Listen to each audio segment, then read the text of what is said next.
پھر آگے اللہ فرماتے ہیں جعل لکم النجوم لتہتدوا بہا، اس نے تمہارے لیے آسمانوں میں ستارے پیدا کیے تاکہ تم سمندروں میں اور صحراؤں میں سفر کر سکو. پوری دنیا جو آباد ہو گئی اتنی، پہلے زمانے میں گوگل میپ تھے، مسلمان حج کرنے آتے تھے افریقہ سے کہاں سے، تو کیا تھا؟ ستارے. یہ بھی ایسی ان کی اللہ نے کیلکولیشن رکھی ہے کہ یہ بھی اب دائیں بائیں نہیں ہوتے. 1 جنوری کو یہاں آئے، 2 کو یہاں، 3 کو وہاں. تو ہمیشہ سے انسان ستاروں کو دیکھ کے سفر کرتا آ رہا ہے. لمبے لمبے سمندر میں جاؤ نا، گم، پتہ ہی نہیں، واپس آ جاتا ہے اپنے ملک میں، پتہ ہی نہیں چلتا کہاں گیا. وہی لطیفہ جو میں سناتا ہوں، کسی نے ٹریول ایجنٹ نے ڈنکی لگا کے کسی کو بھیج دیا نا مسقط، ادھر گوادر پہ ہی اتار دیا اس کو. لانچ میں نا سمندر میں اندر گھما کے گول چکر دلا کے کہاں اتار دیا؟ گوادر. ایسا ہوتا ہے سمندر میں جانے کے بعد کچھ پتہ نہیں چلتا، پھر ستاروں ہی کی مدد سے پتہ چلتا ہے کہ کدھر کو ہماری کس رخ کو ہم نے جانا ہے. تو گھما کے اس کو بولا اب خود چلا جا، ہم نے تو کو بارڈر پہ اتار دیا. وہ بیچارہ گھوم رہا تھا، اسے ایک بندہ نظر آیا، کہتا ہے بھائی اچھا مسقط لے جانا تھا. مسقط. کہا یار یہ مسقط کدھر ہے؟ کہتا ہے پتہ نہیں، میں تو خود قطر میں گھوم رہا ہوں. مسقط کا تو پتہ نہیں، میں خود کہاں ہوں؟ قطر میں. تو یہ ہوتا ہے بھائی سمندر کے اندر جانے کے بعد. تو اللہ کہتے ہیں فی ظلمات البر والبحر، خشکی اور سمندروں کے اندھیروں میں جب انسان راستہ گم ہو جاتا ہے تو بالنجم ہم یہتدون، ستاروں سے تم کیا کرتے ہو؟ سیدھے راستے معلوم کرتے ہو.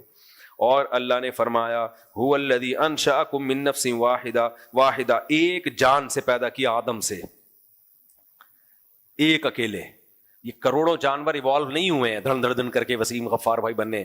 ایک جان اکیلے آدم سے. ویسے بھی آپ ایک کامن سینس کی بات دیکھو، جب بھی ہم کسی چیز کا گراف بناتے ہیں یا تو وہ یوں ہوتا ہے یا وہ یوں بنے گا، یا وہ کسی چیز میں گروتھ، آبادی بڑھ رہی ہو یا آبادی کم ہو رہی ہو. تو گراف کیسے بنے گا؟ کم ہو رہی ہے تو ایسے بنائیں گے ہم، بڑھ رہی ہے تو کیسے بنائیں گے؟ ایسے. جتنی آبادی آج دنیا میں ہے، اس آبادی کو تھوڑا ماضی میں لے کے جاؤ، چند سال پہلے یہ آدھی ہوگی، پھر آدھی کی آدھی ہوگی، بہت جلد جا کے ہم ایسے جا کے مل جائیں گے. اس کے لیے ہمیں کروڑوں اربوں سال بولو نہیں چاہیے. وہ ایک انسان پہ جا کے ملے گی، وہ آبادی ایک میاں بیوی پہ جا کے ملے گی. یہ خود ڈارون کے نظریے کے غلط ہونے کی بہت بڑی دلیل ہے. بھائی آبادی جس حساب سے بڑھ رہی ہے اس حساب سے ریورس کرو نا اس کو. تو ریورس کرو گے تو اربوں کھربوں سال پہلے انسان کا وجود نظر نہیں آئے گا. اس شکل میں، جس شکل میں آج ہم ہیں، اسی شکل میں آپ کو انسان کی پہلی یونٹ اور پہلی اکائی آپ کو ملے گی، جو آدم علیہ السلام، جن کو آدم کہا جاتا ہے. سمجھتے ہو؟ آگے چلتے ہیں ہم. اللہ فرماتے ہیں ہم نے ایک جان سے تمہیں پیدا کیا. وہو، یہ تو بڑی زبردست آیت ہے، بس یہ پڑھ کے میں آگے ختم کرتا ہوں. انزل من السماء ماء، اللہ کہتے ہیں اللہ وہ ذات ہے جس نے آسمان سے پانی برسایا. فاخرجنا به نبات كل شيء، ہر طرح کے نباتات پیدا کر دیے، لاکھوں قسموں کے، خربوزہ، انگور، آم، ناشپاتی، گنتے چلے جاؤ، چیری، پھر گھاس، پھر مسور کی دال، ماش کی دال. بھائی آپ جو چیزیں پانی سے پیدا ہو رہی ہیں ان کی لسٹ لکھنا شروع کرو، قلم ختم ہو جائیں گے، صفحے ختم ہو جائیں گے، ان کی لسٹ ختم نہیں ہو. سائنسدان نے یہاں بھی پھینک دیتے ہیں، ایوالو ہوئے ہیں. ابے ایسا سافٹ ویئر کہ پانی برسنے سے ہی سب کچھ. پانی میں کیا ڈال دیا بھائی اللہ نے؟ پانی، مٹی، گوبر کے ملاپ سے. یہ ایک شاہکاری ہے اس کی، یہ صنائی ہے اس کی. تبھی قرآن کہہ رہا ہے سن اللہ، یہ اللہ کی کاریگری ہے، اللہ کے کمالات ہیں. یہ ایوالو ہونے کا نتیجہ نہیں ہے، وہ صاحب کمال ہے. وہ صبح شام اپنی آنکھوں سے دیکھ رہے اس کے کمالات. تو اللہ کہتے ہیں انزل من السماء ماء فاخرجنا به نبات كل شيء، ہر طرح کے نباتات پیدا کر دیے. اور کیسے؟ فاخرجنا منه خضرا، اسی سے ہم نے سبزیاں اور پتے اگائے. نخرج منه حبا متراکبا، جب وہ پتے اگتے ہیں تو ان میں ایک دوسرے پہ سوار دانے پیدا ہوتے ہیں. متراکبہ، راکب سوار کو کہتے ہیں، متراکب ایک دوسرے کے اوپر تہ بتہ سوار ہوتے ہیں وہ دانے. بھٹے کو دیکھ لو آپ،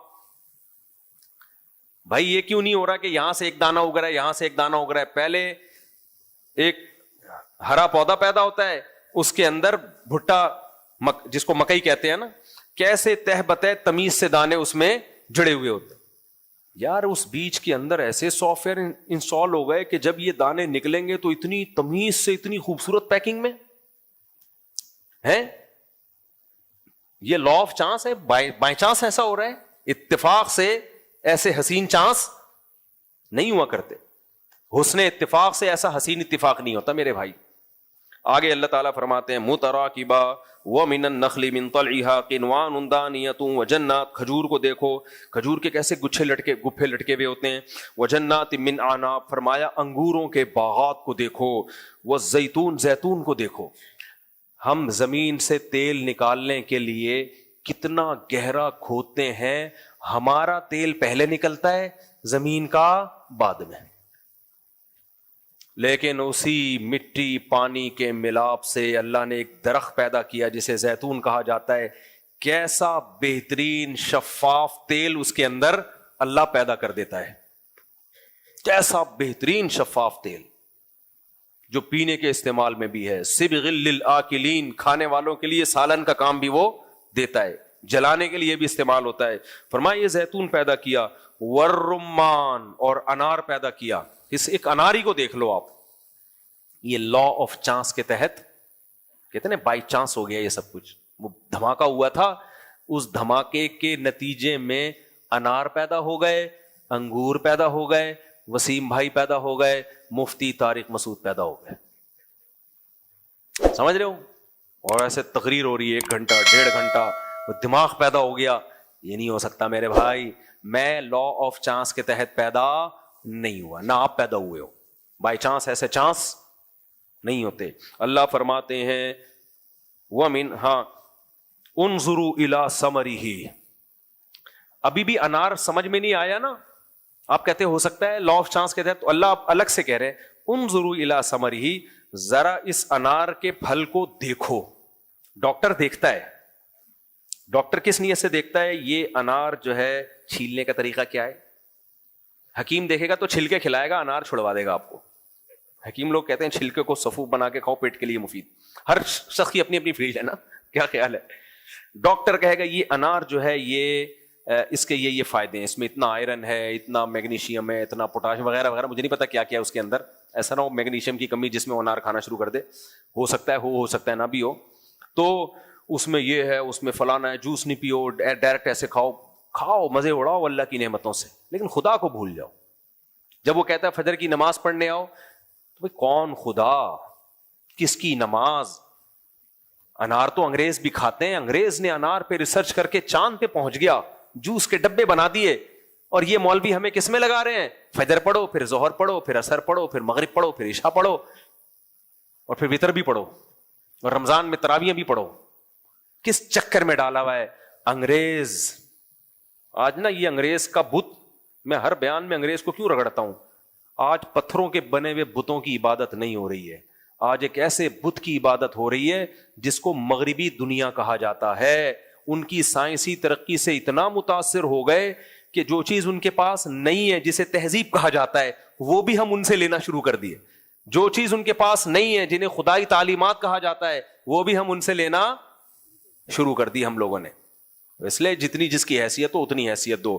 تو اللہ کہتے ہیں اس انار کو تم نے 20 طریقے سے دیکھا ہے, اب ذرا میری جو آنکھیں میں تمہیں دے رہا ہوں اس طریقے سے دیکھو. انظروا الی ثمرہ اذا اثمر وینعی, اس کے پکنے کے عمل کو اور پھل دینے کے عمل کو ذرا اپنی آنکھوں سے دیکھو, تو تمہارا دل گواہی دے گا کہ یہ لا آف چانس کے تحت ایسا درخت پیدا نہیں ہو سکتا.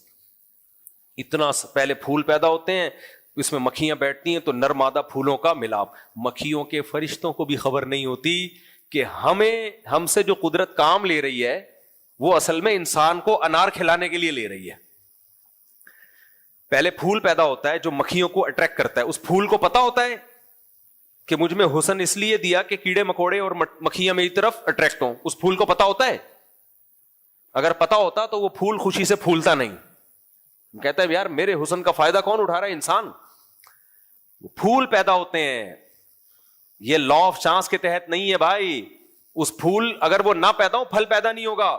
وہ پھول خوبصورت, خوشبودار اور اٹریکٹیو تتلیوں کو اپنی طرف مائل کرتا ہے. تتلیاں اس کے اوپر بیٹھتی ہیں تو 2-3 پھولوں پہ جب وہ بیٹھتی ہیں تو ان پھولوں کے نر اور مادہ ریزوں کا, ذروں کا ملاپ ہوتا ہے. پھر اس ملاپ سے کیا پیدا ہوتا ہے؟ پھل. پھول گر جاتا ہے, پھول کی ڈیوٹی اللہ نے جو تھی وہ ختم, اتنا سا کچا پھل پیدا ہوتا ہے. اللہ کہتے ہیں اب اس کے پکنے کے عمل کو دیکھو, شروع میں کچا, ابھی کھانے کا نہیں ہے, ہرا ہے, کوئی لفٹ نہیں کرائے گا, ہوتے ہوتے ہوتے ہوتے ایسے قندھاری انار ہم نے اپنی آنکھوں سے دیکھے ہیں, ایسے پھٹتے ہیں اور رس گرنا شروع, اور بزبان حال مسکرا مسکرا کے لوگوں کو اپنی طرف دعوت دے رہا ہوتا ہے. یعنی میں انار کو یہ تعبیر کرتا ہوں کہ پھٹ کے مسکرانے لگتا ہے. صحیح ہے نا, جب میٹھا انار ہوتا ہے نا, پھٹ جاتا ہے, وہ رس ٹپکنا شروع ہو جاتا ہے اس کے اندر سے. کیسے مزے کے انار ہوتے ہیں, انار بہت زبردست پھل ہے, کھایا کرو. انار کے جوس, یہ ڈبے شبے چھوڑ دو, جتنی اچھی کمپنی ہو کہ انار کا جوس ہے تو یہ اتنی کمپنی کا لیا ہے, بیکار. بیوقوفوں کے لیے بہترین چیز کیا ہے؟ ڈبے. تو انار کھاؤ ڈائریکٹ. تو اللہ اس کی تعریف کر رہا ہے, انظروا الی ثمرہ اذا اثمر وینعی. آگے اللہ فرماتے ہیں ان فی ذلک لآیات لقوم یؤمنون, بے شک اس پورے پروسیس میں نشانیاں ہیں ان لوگوں کے لیے جو ایمان لانا چاہتے ہیں, جن کو خدا مل نہیں رہا لیکن وہ یہ سوچ رہے ہیں کہ اگر دلائل سے ثابت ہو گیا تو ہم ایمان لے آئیں گے.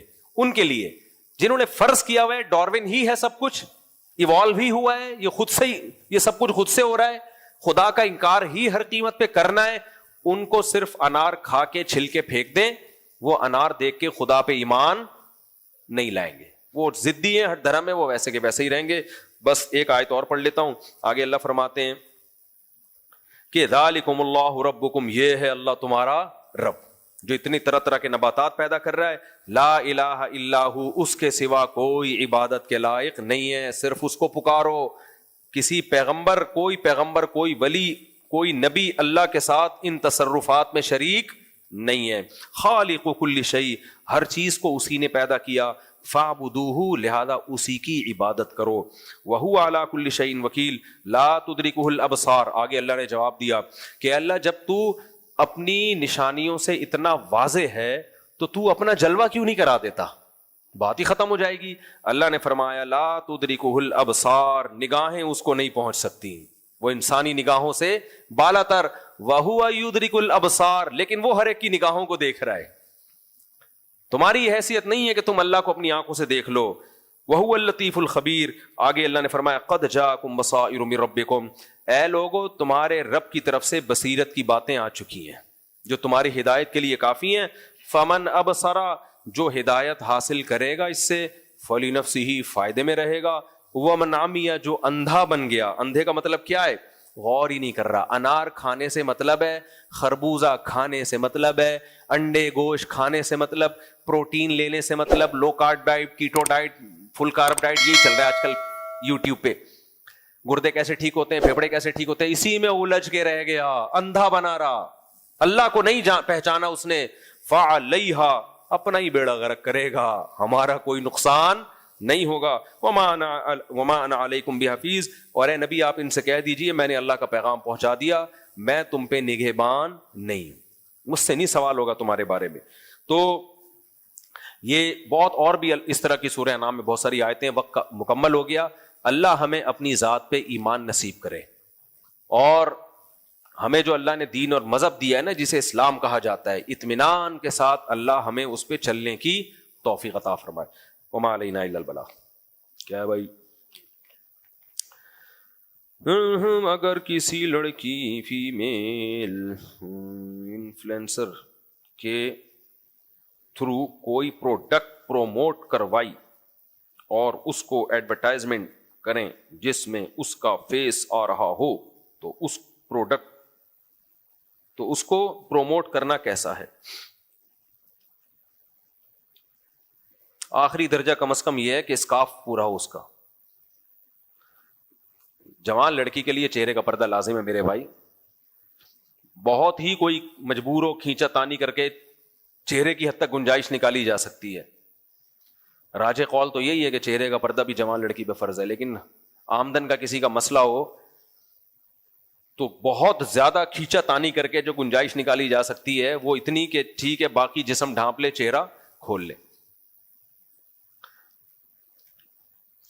ایک صاحب غریب کے گھر میں کھانے میں اپنے نوجوان بیٹے کو کام پہ لگانے کی بجائے اس کو قرآن پاک اور دینی تعلیم پر لگائے اور مجھ سے تعاون زکوٰۃ وغیرہ کا سوال کرتے ہیں. نہیں کرنا چاہیے. جب گھر میں کھانے پینے کو نہیں ہے تو جوان بیٹے کو آپ نے دینی تعلیم میں کیوں لگایا ہوا ہے؟